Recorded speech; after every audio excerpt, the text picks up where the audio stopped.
honor to introduce our guest to you. Please join me in welcoming Chris Zervas.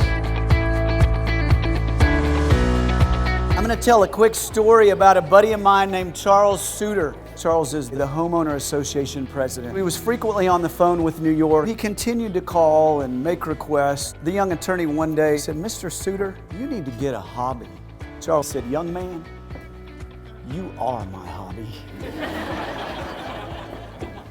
A great speech, it's a conversation where I'm listening to everything that you are telling me, and so I've got to adapt, notice my audience, and it becomes a little bit like playing catch. So I'm catching, you're throwing, and they're communicating just as much to me as I am to them. There was a give and take between the information he was giving us and how he was encouraging us to share with one another.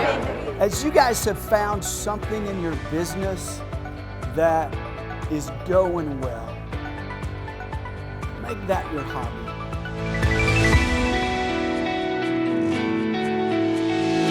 He's able to relate with us and make us feel like he was talking to us one-on-one.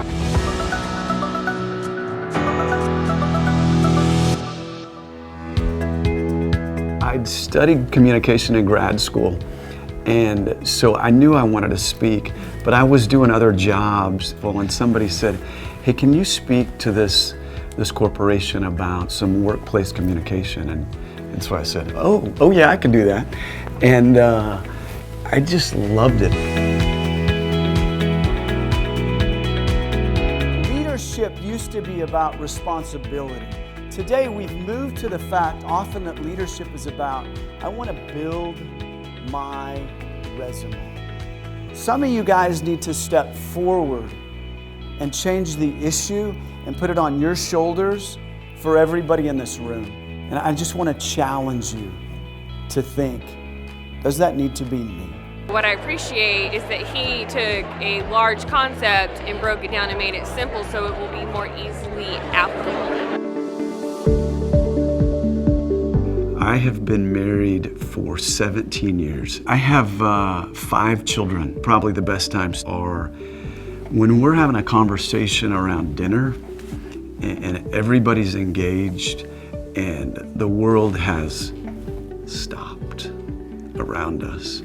And there is that familial unity that's a highlight for sure.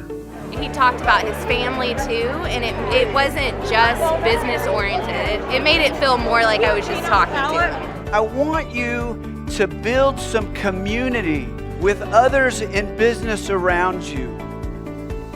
One of the key things that I've really understood is that I've got to have mentors around me. I've got to have talented people around me to be successful. I think we live in a world where there's a lack of community. Our culture tells us that maturity is independence. And I would say that that's probably one of the biggest lies that we're hearing. I think so much happens in great community. The passion that I have is really helping people kind of connect with each other.